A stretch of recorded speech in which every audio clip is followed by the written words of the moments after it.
विश्वमयं वन्दे रामं वन्दे रघुद्वहं रामं विप्रवरं वन्दे रामं श्यामाग्रजं भजे यस्य वागं श्रुतं रम्यं रामायणामृतम् शैलजासेवितं वन्दे तं शिवं सोमरूपिणं सच्चिदानन्दसन्दोहं भक्तिभूतिविभूषणं पूर्णानन्दमहं वन्दे सद्गुरुं शङ्करं स्वयम् अज्ञानध्वान्तसंहर्त्री ज्ञानालोकविलासिनी चन्द्रचूडवचश्चन्द्रचन्द्रिकेयं विराजते। नमस्कार, भारतवाणी से मैं कविता स्वागत करती हूँ आप सबका अध्यात्म रामायण के दूसरे अध्याय में। आज हम जानेंगे इस रामायण का महात्म्य। तो विलंब किए बिना प्रारंभ करते हैं। अप्रमेयत्र यातीत निर्मल ज्ञानमूर्तये मनोगिरां विदुराय दक्षिणामूर्तये नमः। तो सबसे पहले श्री गणेश को नमस्कार करते हैं, जो प्रत्यक्ष आदि प्रमाणों से परे त्रिगुणातीत मलहीन ज्ञान स्वरूप और मन वाणी आदि के अविषय हैं। उन दक्षिणामूर्ति भगवान सदाशिव को नमस्कार करते हैं। सूत उवाच कदाचित् नारदो योगी परानुग्रहवाञ्छया पर्यटन् सकलान् लोकान् सत्यलोकमुपागमत्। तत्र दृष्टा मूर्तिमद्भिश्छन्दोभिः परिवेष्टितं बालार्कप्रभया सम्यक् भासयन्तं सभागृहम्। मार्कण्डेयादिमुनिभिः स्तूयमानं मुहुर्मुहुः सर्वार्धगोचरज्ञानं सरस्वत्या समन्वितं। चतुर्मुखं जगन्नाथं भक्ताभीष्टफलप्रदं प्रणम्य दण्डवद्भक्त्या तुष्टाव मुनिपुंगवः। तो सूत जी कहते हैं कि एक समय योगीराज नारद जी दूसरों पर कृपा करने के लिए समस्त लोकों में विचरते हुए सत्यलोक में जा पहुँचे। वहाँ मूर्तिमान वेदों से घिरे हुए अपनी बाल सूर्य के समान प्रभा से सभा भवन को पूर्णतः देदीप्यमान करते हुए मार्कंडेय आदि मुनिजनों से बारंबार स्तुति किए जाते हुए संपूर्ण पदार्थों का ज्ञान रखने वाले और भक्तों को इच्छित फल देने वाले सरस्वती युक्त जगतपति ब्रह्मा जी को देखकर मुनिश्रेष्ठ नारद जी ने उन्हें साष्टांग प्रणाम किया और भक्ति भाव से उनकी स्तुति की। संतुष्टस्तम मुनिम ग्राह स्वयं भूर्वैष्णवोत्तमम् किम पृष्टु कामस्त्वमसि तद्वदिष्यामि ते मुने। इत्याकर्ण्य वचस्तस्य मुनिर्ब्रह्माणमब्रवीत् त्वत्तः श्रुतं मया सर्वपूर्वमेव शुभाशुभम् इदानीमेकमेवास्ति श्रोतव्यं सुरसत्तम तद्रहस्यमपि ब्रूहि यदि ते अनुग्रहो मयि। प्राप्ते कलियुगे घोरे नराः पुण्यं विवर्जिताः। दुराचाररताः सर्वे सत्यवार्ता परामुखाः। परापवादनिरताः परद्रव्याभिलाषिणः। परस्त्रीसक्तमनसः परहिंसा परायणाः। तब स्वयंभू ब्रह्मा जी ने प्रसन्न होकर वैष्णवाग्रणी श्री नारद जी से कहा, मुने तुम क्या पूछना चाहते हो, मैं तुमसे वो सब कहूँगा। तो ब्रह्मा जी के ये वचन सुनकर नारद जी ने उनसे कहा, हे देव श्रेष्ठ, शुभाशुभ कर्मों का वर्णन तो मैं आपसे पहले ही सुन चुका हूँ। अब मुझे एक ही बात और सुननी है। यदि मुझ पर आपकी कृपा है तो गोपनीय होने पर भी वह बात बताइए। अब घोर कलयुग के आने पर मनुष्य पुण्य कर्म को छोड़ देंगे और सत्य भाषण से विमुख होकर दुराचार में प्रवृत्त हो जाएंगे। ये दूसरों की निंदा में तत्पर रहेंगे, दूसरों के धन की इच्छा करेंगे, परस्त्री में चित्त लगाएंगे और पराई हिंसा भी करेंगे। देहात्मदृष्टयो मूढ़ा नास्तिकाः पशुबुद्धयः। माता पितृकृत द्वेषाः स्त्रीदेवाः कामकिंकराः। विप्रालोभग्रहग्रस्ता वेद विक्रय जीविनः। धनार्जनार्थमभ्यस्त विद्यामद विमोहिताः। त्यक्त स्वजाति कर्माणः प्रायशः परवञ्चकाः। क्षत्रियाश्च तथा वैश्याः स्वधर्मत्यागशीलिनः। तद्वच्छूद्राश्च ये केचिद् ब्राह्मणाचारतत्पराः।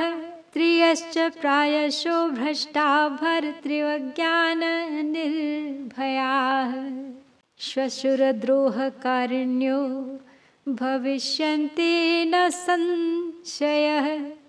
एतेषां नष्टबुद्धीनां परलोकः कथं भवेत्।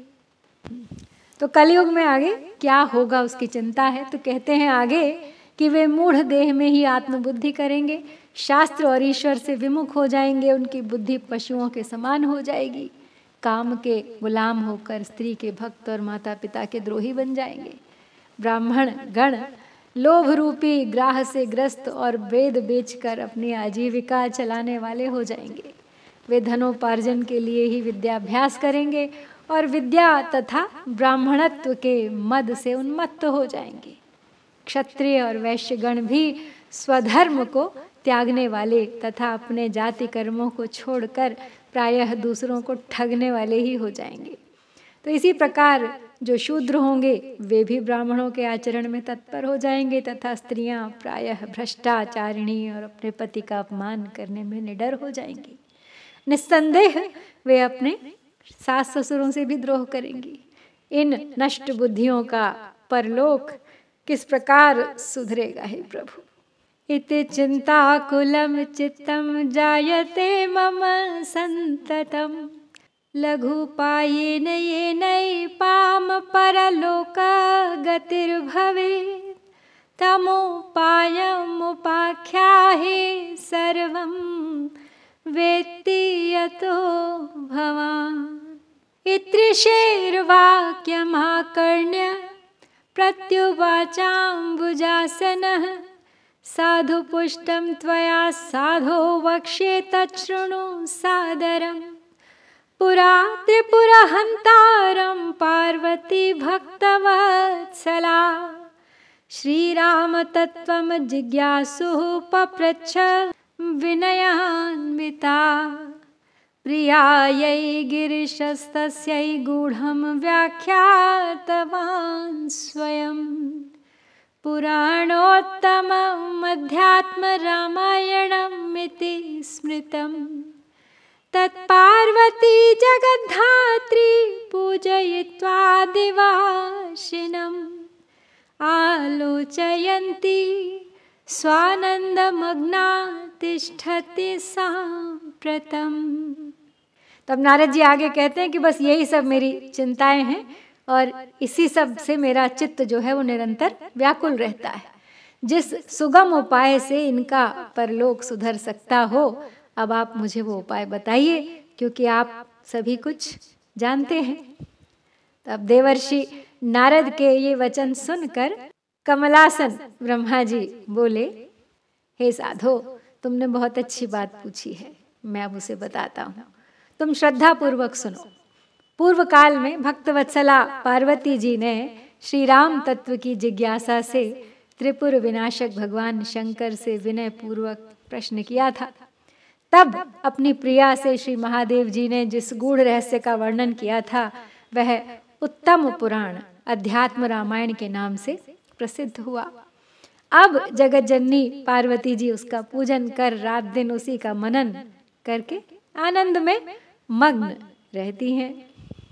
प्रचरिष्यति तल्लोके प्राण्यदृष्टवशाद्यदा तस्याध्ययन मात्रेण जना यास्यन्ति सद्गतिम्।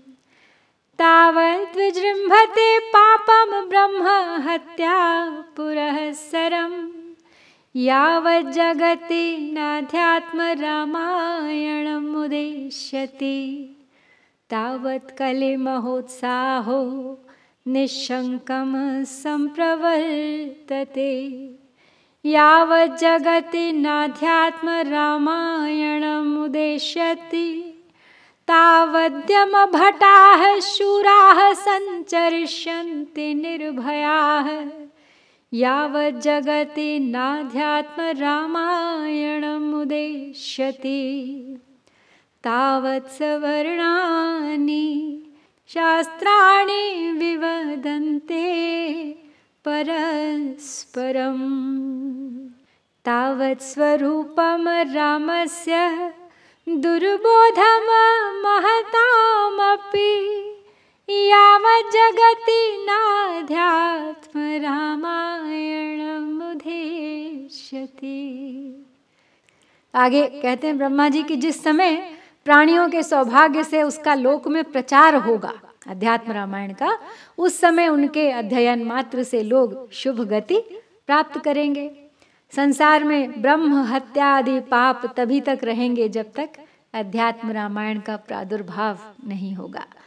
कलयुग का महान उत्साह तभी तक निशंक रहेगा जब तक संसार में अध्यात्म रामायण का उदय न होगा। यमराज के शूरवीर दूत तभी तक निर्भय विचरते रहेंगे जब तक जगत में अध्यात्म रामायण प्रकट नहीं होगी। और संपूर्ण शास्त्रों में परस्पर विवाद तभी तक रहेगा तथा महापुरुषों को भी भगवान राम का स्वरूप तभी तक दुर्बोध रहेगा जब तक संसार में अध्यात्म रामायण का प्रकाश नहीं होगा।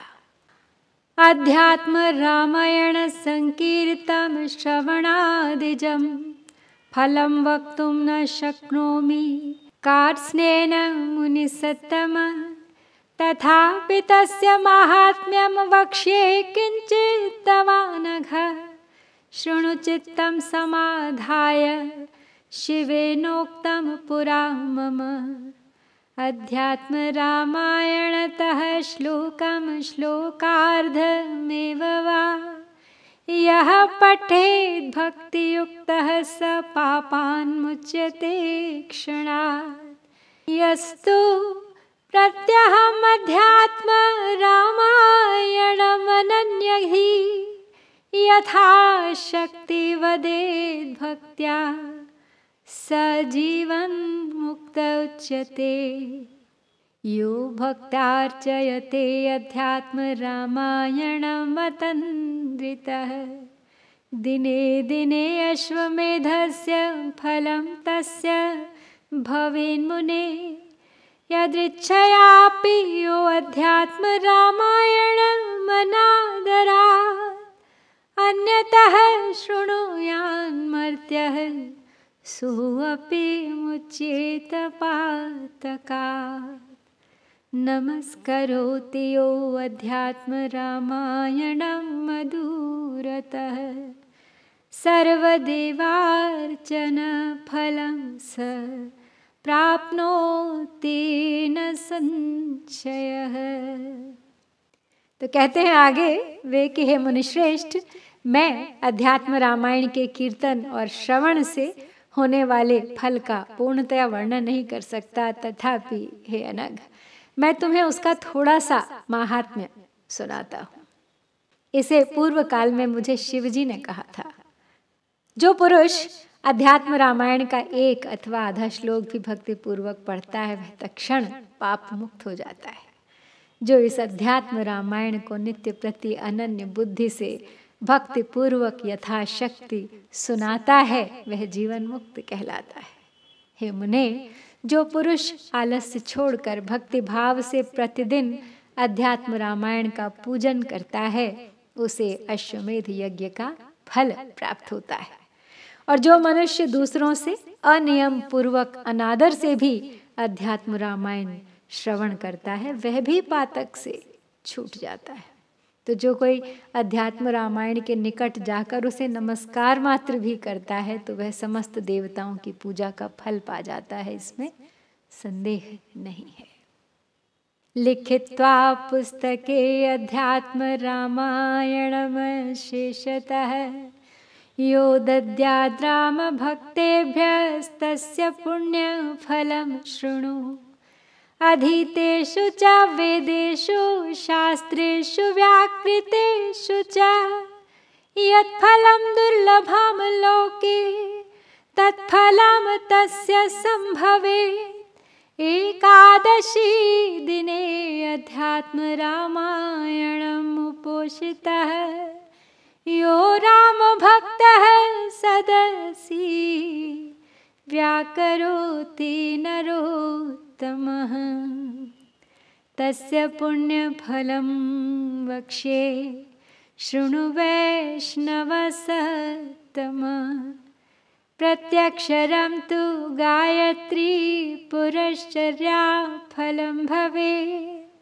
उपवासव्रतं कृत्वा श्रीराम नवमी दिने रात्रौ जागरितो अध्यात्म रामायणम् अनन्यधीः। यः पठे शृणुयाद्वापि तस्य पुण्यं वदाम्यहम्। कुरुक्षेत्रादिनिखिल पुण्यतीर्थेष्वनेकशः आत्मतुल्यं धनं सूर्यग्रहणे सर्वतोमुखे। विप्रेभ्यो व्यासतुल्येभ्यो दत्त्वा यत्फलम् अश्नुते तत्फलं संभवेत् तस्य सत्यं सत्यं न संशयः। आगे बताते हुए अध्यात्म रामायण की महिमा वे कहते हैं कि जो पुरुष अध्यात्म रामायण की संपूर्ण पुस्तक लिखकर राम भक्तों को देता है तो उसे जो पुण्य फल होता है उसे सुनो। जो वेदों के पढ़ने और शास्त्रों की व्याख्या करने से भी संसार में दुर्लभ है उसे वो फल मिलता है। और जो नरश्रेष्ठ राम भक्त एकादशी को उपवास करके सभा में अध्यात्म रामायण की व्याख्या करता है, हे वैष्णव श्रेष्ठ, उसके पुण्य का फल बतलाता हूँ, सुनो।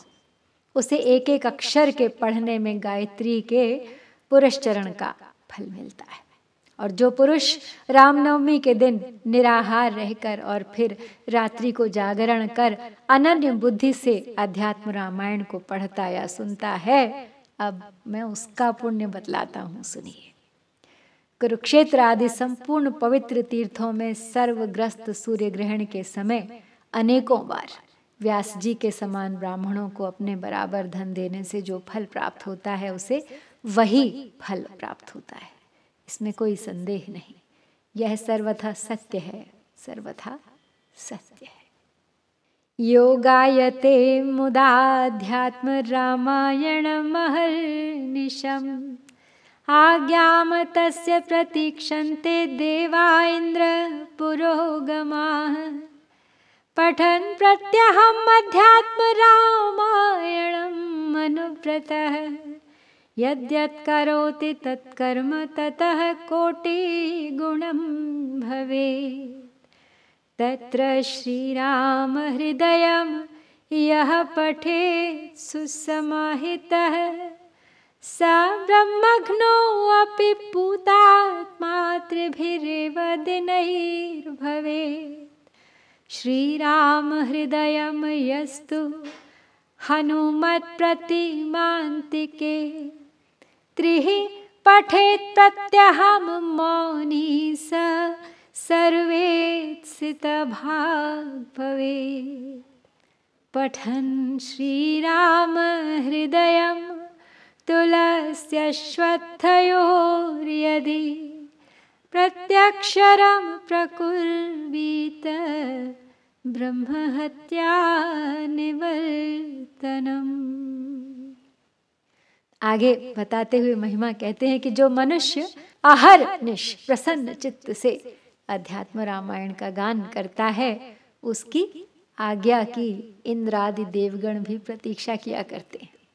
अध्यात्म रामायण का नित्य प्रति नियम पूर्वक पाठ करने से मनुष्य जो कुछ पुण्य कर्म करता है वह करोड़ गुना हो जाता है। इस अध्यात्म रामायण का जो भी स्त्री अथवा पुरुष हृदय से पाठ करता है वह ब्रह्म हत्यारा भी हो तो भी 3 दिन में ही पवित्र हो जाता है। जो पुरुष हनुमान जी की प्रतिमा के समीप प्रतिदिन 3 बार मौन होकर श्री राम हृदय का पाठ करता है वह समस्त इच्छित फल प्राप्त करता है। और यदि कोई पुरुष तुलसी या पीपल के निकट श्री राम हृदय का पाठ करे तो वह एक एक अक्षर पर अपनी ब्रह्म हत्या जैसे पापों को दूर कर देता है। श्री राम गीता महात्म्यम कृत्स्नं जानाति शंकरः तदर्धं गिरिजा वेत्ति तदर्धं वेदम्यहं मुने तत्ते किंचित् प्रवक्ष्यामि कृत्स्नं वक्तुं न शक्यते यज्ञात्वा तत्क्षणात् लोकश्चित्तशुद्धिमवाप्नुयात्। श्रीराम गीता यत् पापं न नाशयति नारद तन्न नश्यति तीर्थादौ लोके कापि कदाचन तन्न पश्याम्यहं लोके मार्गमाणोऽपि सर्वदा रामेणोपनिषत् सिन्धुम् उन्मथ्योत्पादितां मुदा लक्ष्मणायार्पितां गीता सुधाम पीत्वा अमरो भवेत्। आगे कहते हैं ब्रह्मा जी नारद जी का संशय मिटाते हुए कि हे मुने श्री राम गीता का महात्म्य पूरा तो महादेव जी ही जानते हैं, उनसे आधा पार्वती जी जानती हैं और उनसे भी आधा मैं जानता हूँ। सो उसे पूरा तो कह भी नहीं सकता, उसमें से थोड़ा सा तुम्हें सुनाता हूँ जिसके जानने मात्र से चित्त तत्काल शुद्ध हो जाता है। हे नारद जी, जिस पाप को श्री राम गीता ने नष्ट नहीं किया वह संसार में कभी किसी तीर्थादि से भी नष्ट नहीं हो सकता। मैं सदा ढूंढने पर भी उस पाप को देख नहीं सकता। जिस गीतामृत को भगवान राम ने उपनिषद सागर का मंथन कर निकाला और फिर बड़ी प्रसन्नता से लक्ष्मण जी को दिया, तो मनुष्य को चाहिए कि उसका पान करके अमर हो जाए। जमदग्निसुतः पूर्वं कार्तवीर्यवधेच्छया धनुर्विद्यामभ्यसितुं महेशस्यान्तिके वसन् अधीयमानां पार्वत्या रामगीतां प्रयत्नतः श्रुत्वा गृहीत्वाशु पठन्नारायणकलामगात् ब्रह्महत्यादि पापानां निष्कृतिं यदि वाञ्छति रामगीतां मासमात्रं पठित्वामुच्यते नरः दुष्प्रतिग्रह दुर्भोज्य दुरालापादि संभवं पापम यत्तत् कीर्तनेन रामगीता विनाशयेत्। शालिग्रामशिलाग्रे च तुलस्यश्वत्थसन्निधौ यतीनां पुरतस्तद्वद्रामगीतां पठेत्तु यः स तत्फलम् अवाप्नोति यद्वाचोऽपि न गोचरम्। तो पूर्व काल में सहस्रार्जुन के वध की इच्छा से जमदग्नि नंदन परशुराम जी धनुर्विद्या का अभ्यास करने के लिए श्री महादेव जी के पास रहते थे। उस समय राम गीता का अध्ययन करती हुई पार्वती जी से इसे यत्न पूर्वक सुनकर और तुरंत ही हृदयंगम कर इसका पाठ करते करते वे श्री नारायण की कला रूप हो गए। यदि कोई पुरुष ब्रह्म हत्या आदि घोर पापों से मुक्त होना चाहे तो केवल 1 मास राम गीता का पाठ करने से छूट सकता है। बुरे दान, निषिद्ध भोजन और खोटी बोलचाल आदि से जो पाप होता है उसे भी राम गीता पाठ नष्ट कर देता है। और जो पुरुष शालिग्राम शिला के आगे तुलसी या पीपल के पास अथवा यतिजनों के सामने राम गीता का पाठ करता है उसे वह फल मिलता है जो वाणी का भी विषय नहीं है, अर्थात जिसे बताया भी नहीं जा सकता। राम गीतां पठन् भक्त्या यः श्राद्धे भोजये द्विजान् तस्य ते पितरः सर्वे यान्ति विष्णोः परं पदम्। एकादश्यां निराहारो नियतो द्वादशी दिने स्थित्वागस्त्य तरोर्मूले रामगीतां पठेत्तु यः स एव राघवः साक्षात् सर्वदेवैश्च पूज्यते। विना दानं विना ध्यानं विना तीर्थावगाहनं रामगीतां नरोधीत्य तदनन्तर फलं लभेत्। बहुना किमिहोक्तेन शृणु नारद तत्त्वतः श्रुतिस्मृतिपुराणेतिहासागमशतानि च अध्यन्ति नाल्पमध्यात्मरामायणकलामपि। अध्यात्मरामचरितस्य मुनीश्वराय माहात्म्यमेतदुदितं कमलासनेन यः श्रद्धया पठति वा शृणुयात् समर्थ्यः प्राप्नोति विष्णु पदवीं सुरपूज्यमानः।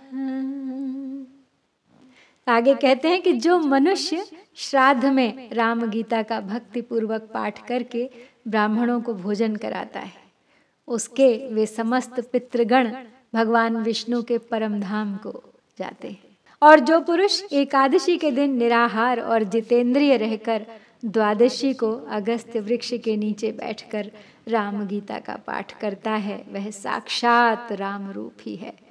उसकी समस्त देवगण पूजा करते हैं। तो राम गीता का पाठ करने से मनुष्य बिना किसी दान अथवा तीर्थ स्नान के ही अक्षय फल प्राप्त कर लेता है। वही नारद और अधिक क्या कहा जाए, जो वास्तविक बात है अब वो सुनो। श्रुति स्मृति पुराण और इतिहास आदि सैकड़ों शास्त्र श्री अध्यात्म रामायण की बराबरी नहीं कर सकते। यह अध्यात्म रामायण का महात्म्य श्री ब्रह्मा जी ने मुनिराज नारद से कहा है। तो इसे जो मनुष्य श्रद्धा पूर्वक पढ़ता या सुनता है वह देवताओं से पूजित होकर श्री विष्णु भगवान का पद प्राप्त करता है। तो यहाँ पर हम अध्यात्म रामायण के महात्म्य को समाप्त करते हैं। जितने भी हमारे श्रुति पुराण वेद इत्यादि ग्रंथ हैं सभी अपने आप में महान हैं। मेरा मानना है कि किसी की किसी से तुलना नहीं की जा सकती। जो मन को भा जाए बस वही सबसे अच्छा, जो इस संसार से मुक्ति का मार्ग दिखा दे, जागृत कर दे मनुष्य का अवचेतन मन। बस वही सबसे अच्छा। इति श्री ब्रह्मांड पुराणे उत्तरखंडे अध्यात्म रामायणम माहात्म्यम संपूर्णम। जय श्री सीताराम। वंदे मातरम।